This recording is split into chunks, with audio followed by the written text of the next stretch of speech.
Welcome to Marketing in the Age of AI, the show for leaders who want real results, not more noise. Join Emmanuel Rose as he helps business builders turn AI from a confusing add-on into a practical advantage with clearer messaging, stronger trust, and smarter systems. If you felt a shift happening in real time, you're not imagining it.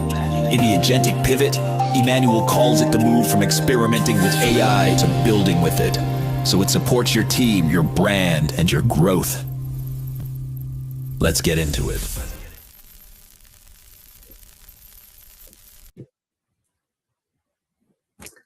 Hi, I'm Emmanuel Rose, and this is Marketing in the Age of AI. And to this episode, I'm joined by Daniel Horowitz, who's an enterprise SEO strategist who drives organic growth through technical SEO, content strategy, and data-driven experimentation. Daniel helps teams scale content, harden against algorithm shifts, and connect search performance to revenue outcomes. Daniel, thank you so much for joining me again on the show. Absolutely. Thanks for having me back, Emmanuel. Excited to be here. Yeah, well, it's awesome. So it's been a few months and things have changed for you professionally. Do you want to talk about that at all, or should we just absolutely. We can touch on that briefly. Yeah. So since the last time we had spoken, I now work at Salesforce. Informatica was acquired by Salesforce actually back in I think the acquisition started in May, but we closed in November. So now, as of March 1st, myself and some other people working at Informatica now work under the Salesforce ecosystem. Same general role, still owning SEO for the Informatica brand, but now under the Salesforce ecosystem. So exciting times ahead. Yeah, well, that's interesting. Are you going to be strictly focused on Informatica, or will you bleed over into Salesforce? I think there'll be a bit of both. We're definitely doing some cross-functional initiatives. I mean, a big complementary platform that Salesforce also owns is MuleSoft, which is also like a data integration type thing. So they're actually, we used to compete with them. So now we're in a symbiotic relationship. So we'll be doing some cross-functional work with them and Tableau, and so we'll be kind of an official part of their data stack. So you guys have got some great link trading that's going to be in your near future. Exactly. Yep. Oh yeah. Three-way link exchanges all day, baby. Little SEO nerd joke there, huh? I love it. Well, so what's going on in the world of SEO, GEO that you're seeing that's changed since last time we talked? Yeah, so I would say one of the bigger shifts that I think is really interesting is kind of the focus on at least enterprise in comparison content, comparing different software solutions. So, we've done a lot of our own research, and, we're finding that there's a lot of accounts that touch our accounts that are also looking for competitors. So there's kind of like, an interesting thing that are happening is that whether you put out the information or not, in a comparison perspective, that information is reaching LLMs. If it's not drawing from you, it could be drawing from your competitor. It could be drawing from, anything from like those Gartner pages, G2 pages, SourceForge, et cetera. So in the software world, this is a really good opportunity, and is actually something I would call out that Salesforce, the parent company, is doing specifically well with a lot of comparison pages. So that's something we're looking at Informatica to potentially implement as well. Not so much that you want to trash your competitors, but you want to, provide structured information of like, what's your pricing versus their pricing? What are your general features? What are their features? So that when, an IT leader or a chief data officer is looking to make decisions, they're sending their analysts, their analyst is using Gemini, is coming up with this. We need to provide that information. So that's one thing that I would say, has been a shift for us, is to start to focus on that kind of content. Yeah, that's interesting. And if you think about like where somebody is in a buying cycle as an ICP, right? That's one of the things that we have to understand is what is the feature set in of these top three, and what is the pricing, right? Yep. And that's a big driver. And then how many seats do I get, or is it token based, or those sorts of things. So I think it's a great piece of content. Definitely. Way more valuable than a listicle. Absolutely. A listicle where you put yourself at the top, which actually that's not working anymore. Right. A lot of people are getting penalized in SEO who are doing that for kind of GEO, AEO tactics. So it's great to see, because I think that that's really disingenuous that like, oh, you happen to be the best software solution that you're recommending, you know? Yeah, right. Oops, how did that happen? Well, what are some of the things maybe that you're learning from your new compadres? Is there anything that's kind of a little bit different than what you're doing? Oh yeah, absolutely. So definitely, one thing, of course, we were super focused on was internal linking. That's super important. Every time that we, post a new piece of content, we'll make sure that it's linked out to at least, 5 different places on the website. Then we'll make sure that piece of content that we publish has at least 5 plus links, maybe more if we can find them. But that's something that, Salesforce definitely has done at scale. They've automated a lot of this. I still have, like Claude projects that I help to work with this, but still like, it's really cool to see, Informatica is a big company, but Salesforce is a ginormous company. So it's, the scale is totally different. And I mean, the website is a great example of that. We have a big website. Their website is massive. So they have to be able to do this at a scale that, we wouldn't have even dreamed of previously. Yeah, you need an AI agent just to be able to warehouse and understand what you got in inventory, right? Yeah. No more spreadsheets. You can't do it that way. So no, it's just like the living document at that point, that many pages and focuses on ICPs. Absolutely. So are you finding that you guys are building more tools, or are you finding some cool new tools that are helping you with the work that you're doing? Yeah, honestly, we've been working a lot with Gemini lately. I would say, like creating different gems. Doing anything from taking content that will optimize and serve for SEO to kind of like, if you've ever used that tool, I think like Market Views is a similar one. They tend to over optimize for like the NLP terms to the point where they flatten the content. So you kind of need to use like an AI, project gem, to kind of like get it, back up. Exactly. Put the human back in it. So, we've been working on some of that. We've been working on, doing more content outlines with AI, but I think we've kind of taken, the opposite approach, I think, of what a lot of companies are doing, where they're kind of creating their first drafts with AI and then kind of using a human to smooth that out. But I think the problem with that is that like the content itself is bad and regurgitated from the jump, right? So like editing it's only going to get you so far. Whereas, what we're doing is creating the content, using like an AI driven workflow for the outline. So just the content outline. And then we're actually using a human writer to write more than just a first draft, but like a very workable draft. And then we'll use AI to help with the optimization process, add in those NLP keywords like we were discussing, et cetera. So it's still a hybrid approach, but it's a human first, kind of like using human judgment to actually take the, AI driven SEO outline and make it into a good article. I like it. That's an interesting process. I'd love to hear about your keyword. Like we used to do keywords, LSIs, and then some long form keywords, and then maybe questions. I mean, what was that sequencing of keywords look like for you now? Yeah, so I would say, we use a lot of NLP terms, often we'll just use Serve for SEO to generate those. They help a lot. I think the way I think about it is honestly like, instead of trying to hit this arbitrary metric, like what words would you expect to see, right? So like, let's say we were writing about, pool, right? So there's, the game of pool, and then there's like a swimming pool. Yeah. How would you tell the difference, right? Well, a swimming pool is like, you'd expect, water, towel, flip-flops, sunscreen, whereas if you're playing pool, you'd expect like 8-ball, pool cue, et cetera. So like, there's going to be, so I think part of it is, one of the cool things I think about AI driven search is it allows us to think a lot more holistically. We don't have to just think of like, what's the volume around this keyword, et cetera. It actually, I think makes the job more fun personally. So it allows you to use your brain and judgment a little more than just, following the metrics on, your search tool. Right. Yeah, no, that makes sense. And then I guess where do you? I know you said you have a particular process around how you're using Gemini and building outlines, but where are you with the AI generated content posts? What do you think you're at Yeah. with those?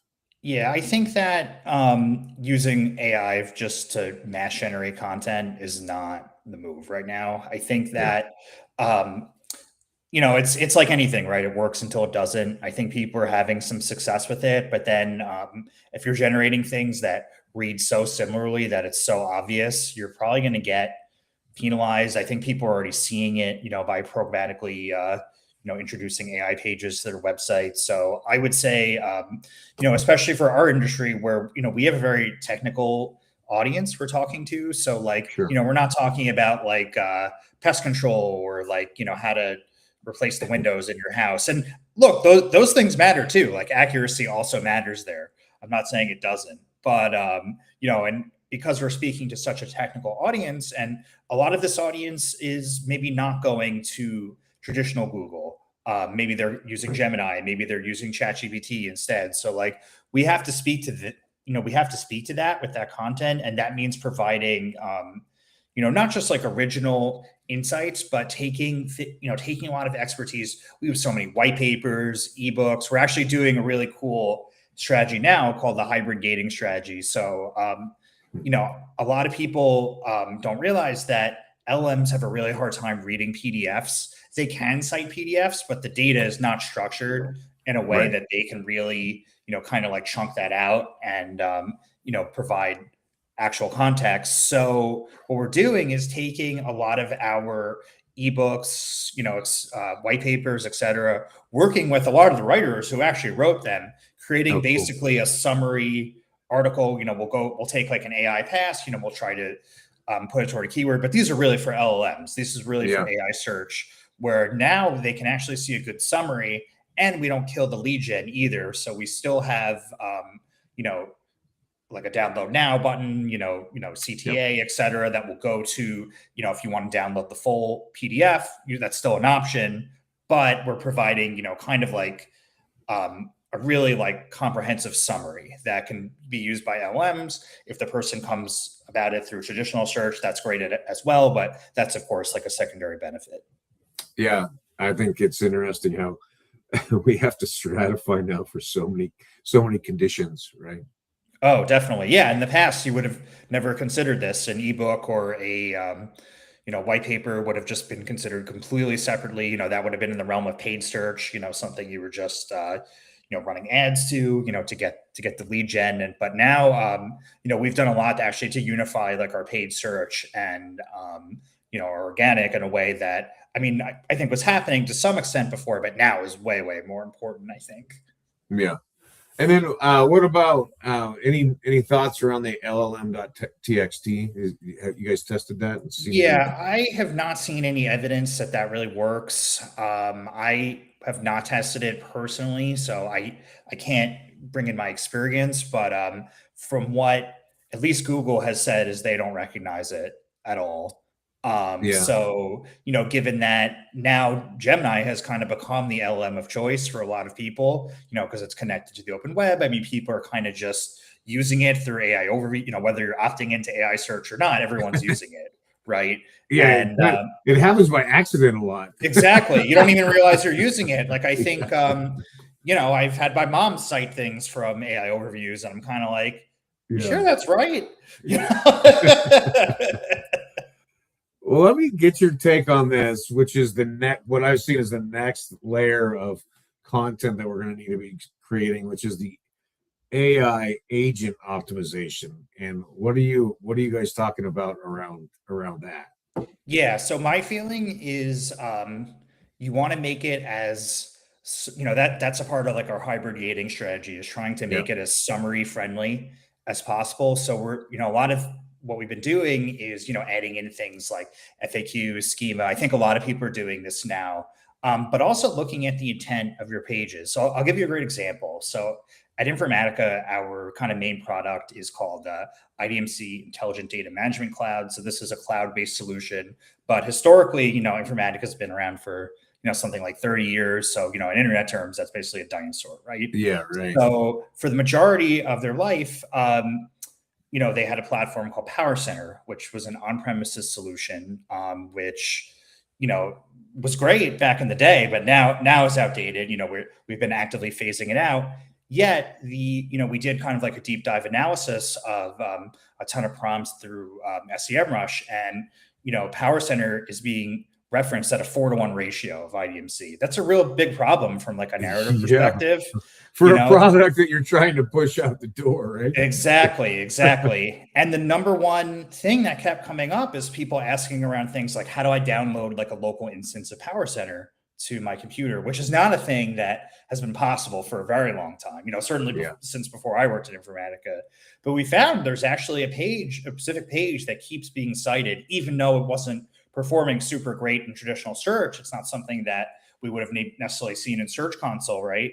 But it's performing really, it's being cited a lot in LLMs. So what we did is, you're talking about where, if you were working with an AI agent, to come up with recommendations, it probably would tell you that this is true, right? Because it's citing this page. So what we did is we actually took this page, we, completely changed the messaging, instead of eliminating the page, because it doesn't matter because it's already in the training data, right? Right. So what we did is we took the page, we updated the messaging. We talked about why you can't download PowerCenter, what are the alternatives. So we provided a good summary level analysis of that. We went into some of the documentation that's being referenced as well, updated that as well. And then we added in an FAQ section that really, kind of explains it in, 100 to 150 word bytes. And guess what? You go into Gemini, you even go in now, we did this a bit ago. So now you can even go into, ChatGPT training data. Now these LLMs know that PowerCenter can't be downloaded. That's big for us, right? Because we don't want people coming to us for the wrong reasons, For sure. Yeah. And then, so then let's just talk about the tools that you're using to figure that out. Is it just Google Console, or how are you figuring out when the traffic is? I would say it was a combination of Search Console, SEMrush, and then the SEMrush AI SEO toolkit, which is like their LLM focused. Yeah, that's cool. And that everybody can access the Google the console. That's the good news. I feel like the most underrated tool is Google Search Console. One day they'll provide AI overview visibility, but today is not that day, unfortunately. No, SEMrush is still going to be able to make some money on Exactly. Well, that's good. So I guess what do you have coming up for the rest of the year? What are you picturing? Yeah, so I would say the big thing is starting to launch some cross-functional things with, Salesforce. Now that we're kind of in the data cloud ecosystem, I think there's a lot of great opportunity with, some other acquired Salesforce companies like MuleSoft, Tableau that are kind of, in that data layer as well. Yeah. So I think there'll be, some kind of like cross-cloud projects. I think the big selling point of Informatica as a platform is building the foundation, the data foundation for AI agents. So I think that's going to be a big story that we're pushing out. We're already doing some work around like agentic AI integration and things like that. So I think kind of pushing out these narratives should let people know that, as a part of Salesforce, like Informatica now has access to the full data stack. So, that we can kind of drive, new accounts that way. Yeah, it's awesome. And yeah, the AI agents in the foreground, and over the next 3 to 5 years, I think our entire business day is going to be so different because of the agents that we're able to spin up and get on tasks and projects that we don't want to do. Oh, absolutely. And who knows, we might actually get to the point where people, voice search becomes, people have been claiming this is going to happen for a decade, but, we might be to the point where, hey, people start interacting with search differently. That's more opportunity for us, not less. I mean, right now we have so many things to optimize for. We have, YouTube, we have social media. People are starting to come up with Reddit strategies, even though Reddit's declining a little bit, but still important. So I think the more there is to optimize for, the better, right? The more we're going to have jobs, and the more there's going to be for work for us to do. So it does seem that there continues to be more and more channels to optimize for, and it's a kind of an endless stream of that change. Absolutely. And I think it's really a great time to be doing this. And, I think one of the great parts about working in SEO right now is suddenly you're getting all this visibility from leadership, I think, in a way that was not happening before. I think historically the SEO role has very much, especially in the enterprise, has very much been like a janitor in the closet role. You'll fix some title tags, meta descriptions, optimize a few articles, et cetera. But, and it was sort of seen as like, contributing to pipeline, but in a really indirect way. Whereas now it's like, well, everyone is, the whole ecosystem is changing. The way people search is changing. Zero-click search. Everyone's seeing 40 to 60% traffic drops depending on their verticals. So there's a lot of attention suddenly on the channel, and I think for people in the industry, it gives us a lot of opportunity to perform, and a lot of visibility into our work that I think was not happening before. I know at Informatica, we were able to form like an AI SEO tiger team. So that was nice. With myself, with our CMO, a couple of our SVPs, senior directors. I don't think this would have happened prior to, the AI search era. And it was great to be able to, cross-functionally pull in, PMMs, web content, and we can all work together, even corporate communications, PR, all work together toward this shared goal of, AI visibility. Wow. Yeah, it is. It's the search everywhere, and it is aligning all the various content pieces to support each other. So big time. Yeah. Well, Daniel, I really appreciate it, and thank you so much for taking some time again to talk with me. I always enjoy it. If somebody wants to have a conversation with you about SEO, GEO, AI agent optimization, how do they track you down? Yeah, so you can just find me on LinkedIn. I'm pretty active on there. I have something like 15,000 followers. I'm posting pretty much daily. So, sometimes really ridiculous things. Like today, I didn't sleep very well, so I posted about that. But so occasionally there's some good insights in there. But yeah, if you just Google Daniel Horowitz SEO, my LinkedIn will come up, and you could follow me, you could message me. Would love to interact. So, all right. Well, thank you so much again, and hope you have a great evening, and I'm going to reach out to you later this year. We'll get another episode on. Sounds great, Emmanuel. Thanks so much for having me. All right. Thanks, Daniel. Well, it's a great thing for those of us who are maybe don't have the same budget as Informatica or Salesforce, is to leverage the Google search console and figure out what pieces of content are drawing traffic and how we need to optimize them to catch up. Maybe it's not 30 years, but maybe it's 5 or 6 years old, and we need to update things. So take some time to review your data, or even better, build an agent and have the agent bring a report to you, and then bring a plan with that report. I hope you enjoyed this episode with Daniel Horowitz. I know I did, and I hope you got some value from it. I also hope that you continue on your AI curiosity to find ways to win back some of your work week, the time that it takes to do your role. And now with that time that you win back, that you continue to upskill, that you spend it with your friends and family, and that you get outside into nature, away from the screens. It's Emmanuel Rose, Marketing in the Age of AI. Thanks for listening to Marketing in the Age of AI. Be sure to subscribe wherever you heard this podcast so you never miss a future episode. Your copy of Authentic Marketing in the Age of AI is available at Amazon.com or EmmanuelRose.com. You can also connect with Emmanuel on LinkedIn. Thanks again for listening, and we'll see you next time.